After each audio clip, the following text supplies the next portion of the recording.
북미 시장에서의 그 ESS 시장은 중국 업체들이 85에서 90%까지 자강을 하고 있고 거기에 상당히 물량이 테슬라거든요. 이거를 K배터리 갖고 온다고 했을 때는 상당히 큰 이슈죠. 테슬라 요구하는 거는 각형 LFP 배터리입니다. 아마 테슬라가 엔솔한테 더 밀어줄 가능성은 낮을 가능성이 높아요. 그러니까 그 배터리 여러 개를 두는 테슬라 특성상 그러면 삼성 SDA라든가 뭐 SK 온에도 기회가 있을 건데 그 BMS 배터리 관리 시스템에 문제가 생겨가지고 중요한 거잖아요, BMS. 충전이 안 됩니다. 네. 그러니까 충전이 20%로 제한다거나 충전이 아예 안 돼요. 그래서 제대로 좀 차량을 쓸 수 없는 사건이 벌어지고. 이민수의 경제 토크 IM증권 이창환 이사님과 함께 K배터리의 인기 또 테슬라가 힘을 좀 실어주고 있습니다. 테슬라가 K배터리를 선택한 이유는 무엇인지 전망은 어떤지 알아보겠습니다. 그러니까요, 테슬라가 이제 LG 엔솔 쪽에 ESS 수주를 큰 걸 준 거잖아요.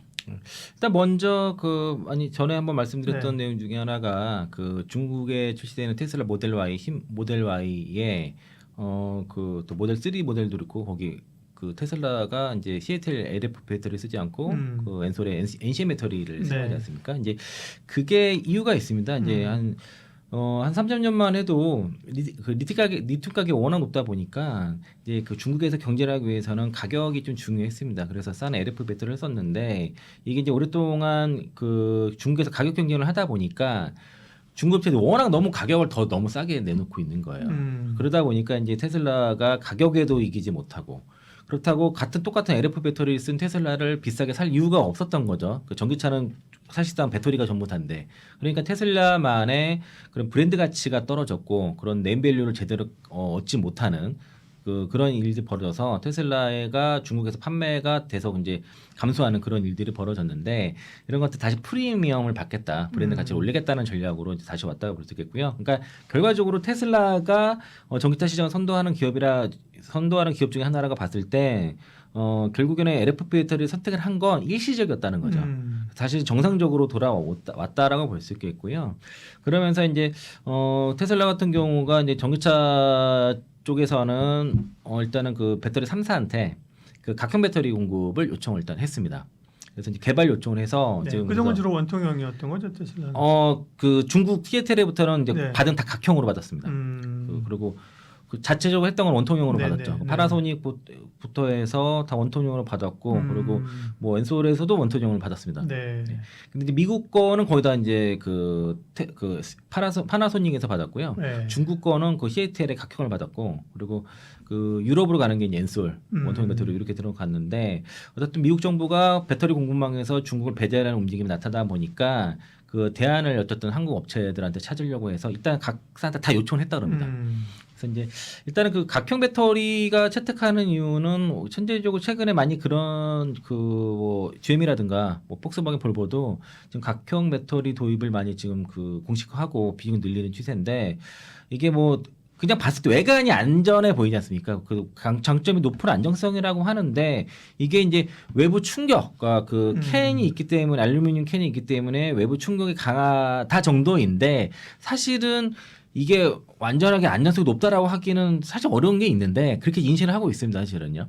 이제 왜냐면 안에 그러니까 이제 바깥에는 각형이지만 안에는 결국 말았거든요. 그러면서 좀 이게 균일하지 않는 거에 인한 단락이 생길 수도 있는데 어쨌든 시장에서 그렇게 안전성이 높다라고 이렇게 판단하는 거는 외부 충격이 강하다는 것이고 그리고 셀투팩 기술에 최적화됐다는 거죠. 그러니까 이제 셀 모듈 팩에서 모듈 생략하고 셀을 바로 팩으로 조립하는 이 셀투팩 기술이 각형이 가장 유리하면서 그러면서 주행 거리를 늘릴 수 있는데 이 셀투팩 기술은 사실은 소비자한테 좋은 기술은 아닙니다. 그러니까 제조사한테 좋은 거죠. 그 제조사가 원가를 안길 수 있고. 네, 그렇죠. 셀투팩 한다 그만큼 가격 확 내리는 건 그러니까 아니다. 소비자 입장에서는 좋은 기술은 아니에요. 하지만 제조사 입장에서는 비용을 아끼면서 주행거리를 늘릴 수 있는 그런 이제 기술인 거고요. LFP랑 궁합이 잘 맞습니다, 각형이. 그래서 이제 LFP 배터리가 에너지 밀도도 낮은데 어쨌든 셀투팩을 사용하면서 어떤 주행거리를 좀 에너지 밀도 높일 수 있는 그런 것들이 이제 각형이랑 잘 맞은 거고 그리고 어쨌든 테슬라가 미국 정부의 어떤 중국을 배제하려는 배터리 공급망에서 중 배제하는 움직임 때문에 K배터리한테 일단은 그런 뭐 SOS를 하긴 뭐하지만은 또 그 개발 요청하면서 그 공급망에 대한 다변화를 추진을 하고요. 그리고 추가 이거 외에 그 이유는 제가 뒤에서 다시 한번 좀 말씀을 드릴 거고, 그리고 이제 전기차 쪽뿐만 아니라 ESS 쪽에서도 그 회의 배터리를 탑재하려고 하고 있습니다. 검토를 중에 네. 있고요. 실제로 뭐 지난 5월 30일에 6조 규모로 해서 그 LFP ESS 공급 계약을 체결했죠. 예, LG엔솔하고요. 예. 예. 여기서 테슬라가 이제 얘기를 아마 테슬라를 보고 있어요. 아직 추정을 하고 있는데 이거는 미시간주 홀랜드 공장에서 그 LFP 파우치로 생산을 하고 있어서 아마 파우치를 하지 않을까라고 그렇게 예상하고 있는데 각형인지 파우치는 정확히 언급이 되지 않았지만은 일단 파우치로 예상하고 있고, 그리고 요그 엔솔이 6조를 받을 때 삼성 SDI도 견적을 줬습니다. 가격을 되게 상당히 저가로 줬다 그래요. 그러면 이제 이게 엔솔께 27년부터 납품이 시작이 되니까 그때 엔솔께 다 들어갈지 아니면 삼성 SDI께 같이 들어갈지는 좀 가봐야 할 것 같아요. 27년도 가봐야지 물량이 확정될 것으로 보여지고, 테슬라가 현재 그 ESS 쪽에서는 메가팩과 파워월에 탑재할 그 주로 LF 배터리를 대부분 다 중국 업체들한테, 중국 뭐 CAT를 포함해서 뭐 비아디 뭐 그 EV 등등에서 공을 받았는데 어쨌든 그 K 배터리를 공급받을 것을 검토 중이라는 뉴스가 있었고요. 이거 결과적으로 관세가 비싸잖아요. 그러니까 내년에 지금 한 58.4% 정도로 예상을 하고 있는데 어쨌든 이게 관세 부담이 있다 보니까 어쨌든 공급망 다변화를 하려고 하고 있고, 아직은 그 우리 배터리 3사가 준비가 좀 다 안 됐죠.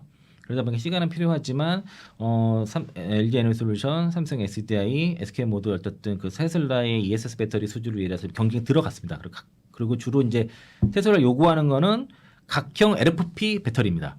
예, 그래서 각형 LFP 배터리를 지금 그 엔솔부터 해서 삼성 SDI, SK온도 지금 준비를 하고 있고, SK온도 그 원래는 지금 현재 갖고 있는 게 파우치형 LFP 배터리를 갖고 있는데 지금 그 서산 마더 팩토리에 그 각형 LFP 배터리 그 개발 완료해서 아직은 이제 어디다 더 승진할지는 확정은 짓지 않았는데 아마도 조지아 공장에 12개 라인이 있는데 요게 이제 10개가 현대, 그리고 한 개가 폭스바겐이 그렇고 그리고 나머지 한 개가 포드 건데 아마 현대차 거 하나, 포드 거 하나 이렇게 두 개의 라인을 LFP 배터리로 아마 그 라인을 변경할 것으로 지금 보여지고요.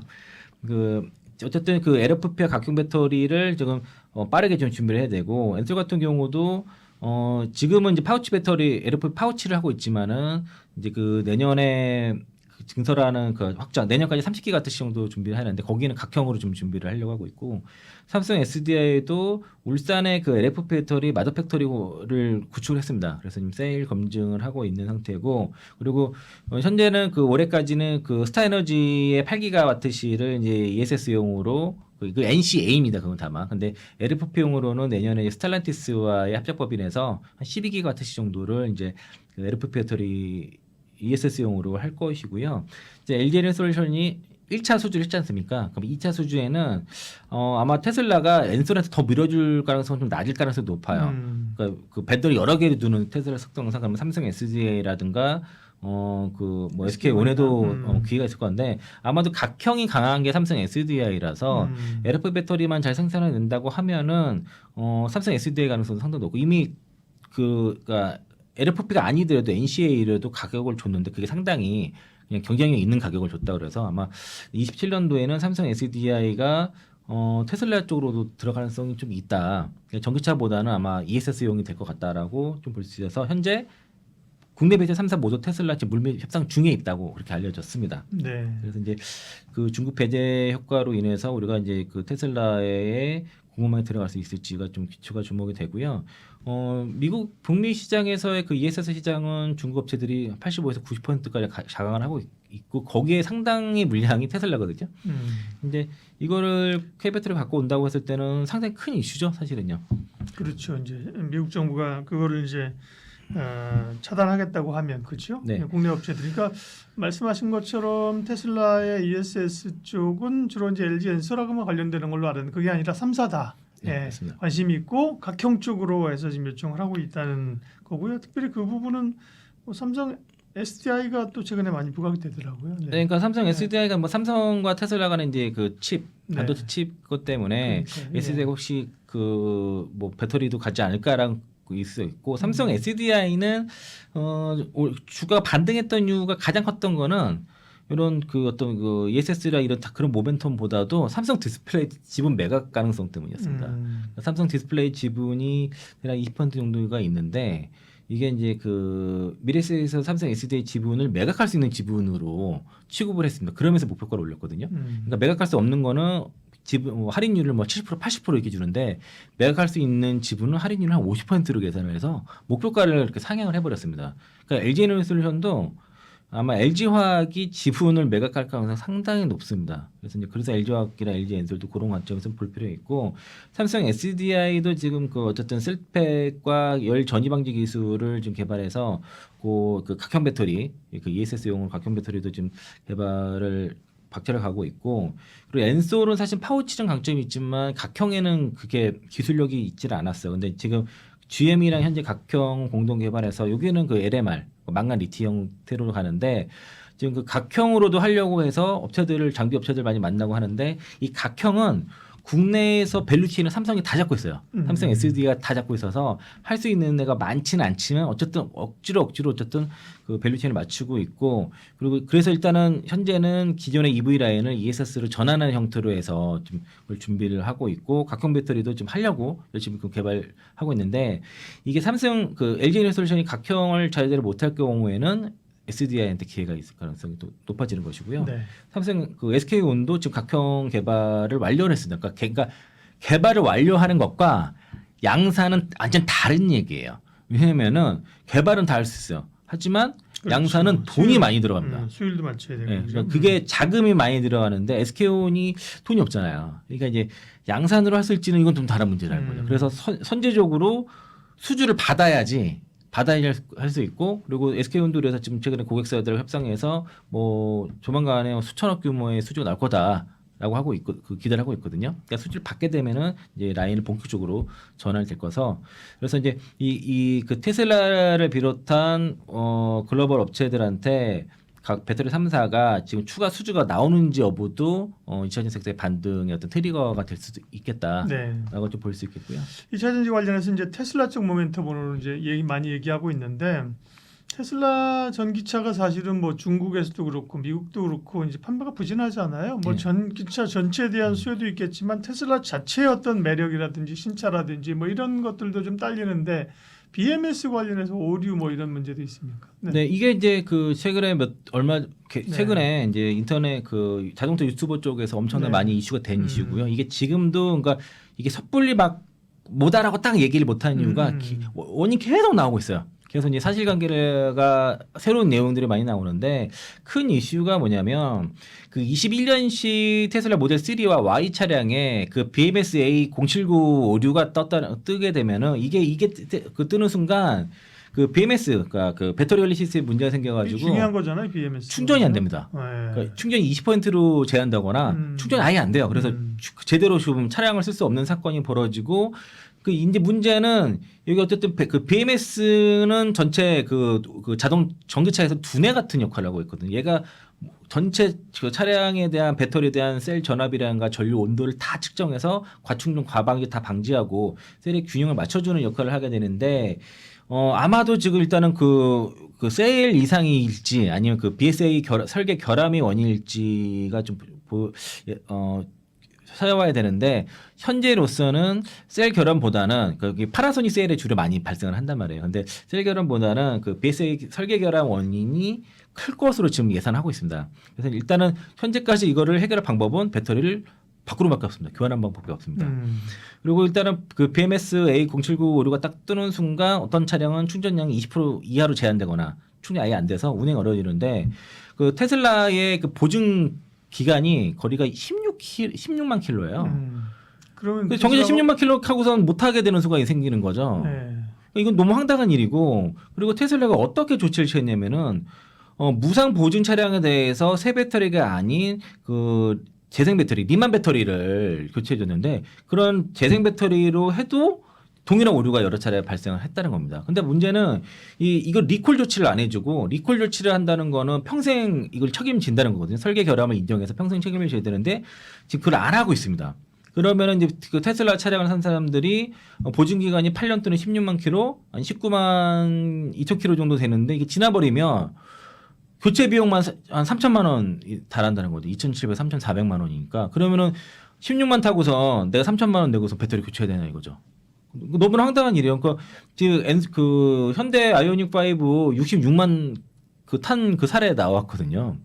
그러니까 원래 길게 탈 수 있으면 100만 킬로 탈 수 있는 게 전기차인데 16만 킬로 비싼 차 말이 안 주고선 되는 저거를 거죠. 폐차한다는 게 말도 안 되는 얘기거든요. 그러니까 이게 테슬라를 구매한 차주들이 엄청난 경제적 손실을 볼 수 있는 문제고, 그리고 이게 수리 AS 기간도 되게 길어지면서 대차 지원도 제대로 안 된다고 있다고 합니다. 그래서 지금 뭐 일부 차주는 수리도 아예 재고 부족으로 수리도 안 되는 상황인데, 지금 국토부에서는 이게 안전상의 문제를 보고 있지 않아서 리콜 조사 대상은 아니다라는 그런 입장이고, 테슬라는 버티고 있습니다. 그러니까 이제 불만을 가진 테슬라 차주들이 공론화 시키고 있고, 뭐 청원도 올리고, 소비자원이라든가 공정위에다도 여러 가지 이제 어떤 안건을 그 청원을 하고 있는데, 이게 이제 그 운전자 잘못은 있는 건 아니잖아요. 이런 것들이 어쨌든 간에 그렇죠. 근데 네. 제조사의 책임이죠. 제조 책임을 봐야 되는데 여기 대해서 이제 회피를 하고 있다는 거고요. 이게 이제 문제라는 거죠. 그래서 지금 요 국내에서는 이 BMS A0795를 테슬라가 리콜 조치를 하지 않으면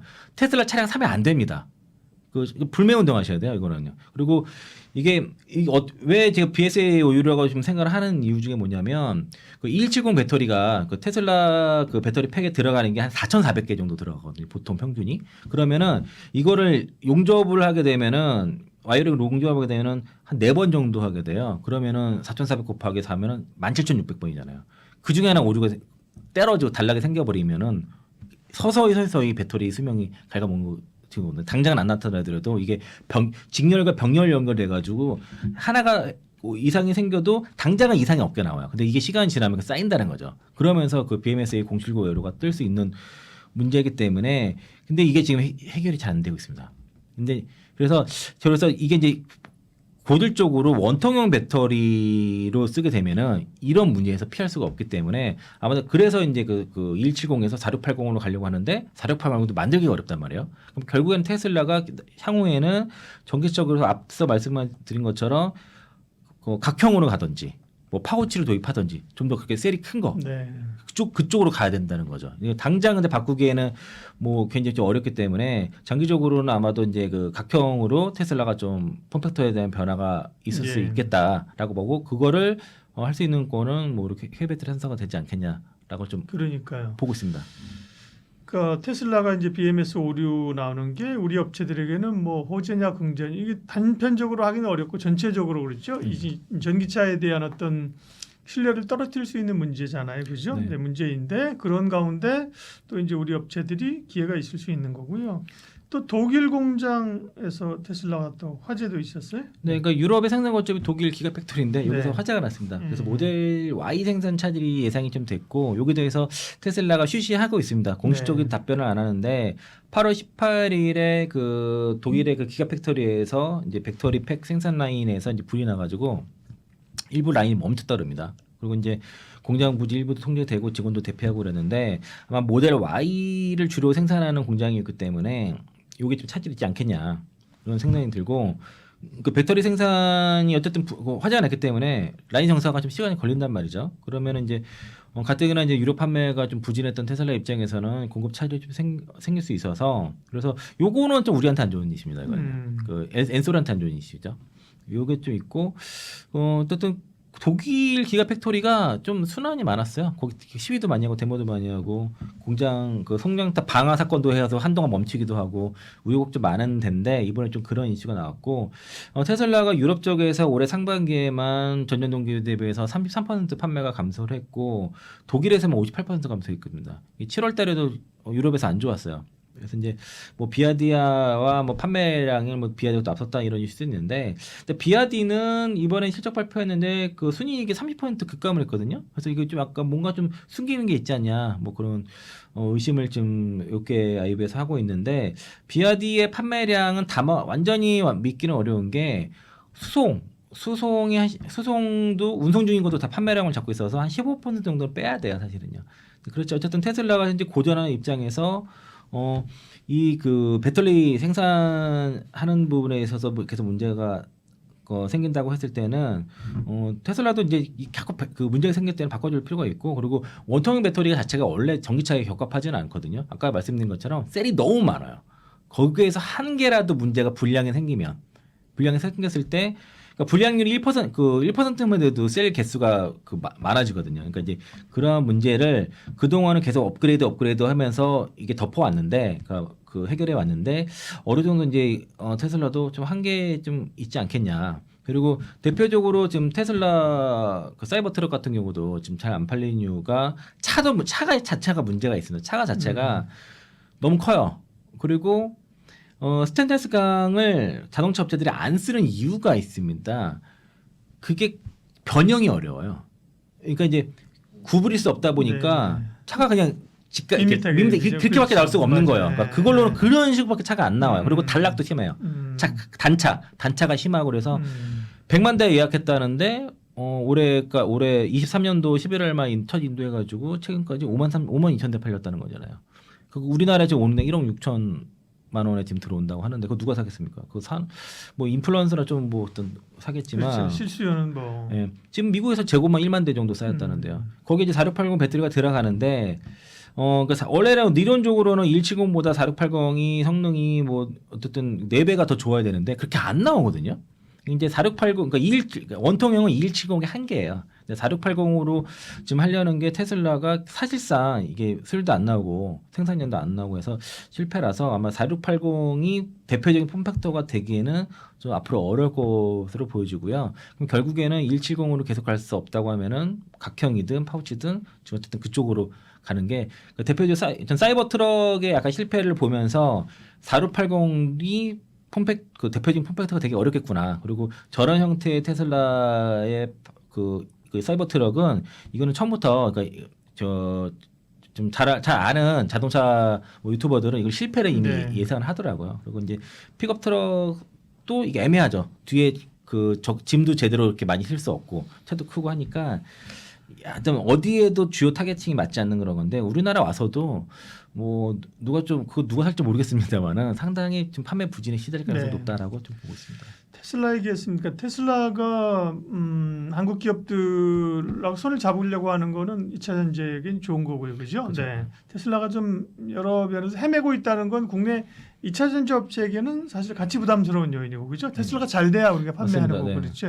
자동차랑 비교하면 다르겠지만, 어쨌든 테슬라가 우리 국내 2차 전지 업체들에게 좀 해줄 또 서로 좋은 연계가 될 가능성들이 굉장히 중요한 그런 변곡점이네요. 네. 이청한 이사님 말씀 나눴습니다. 고맙습니다. 고맙습니다.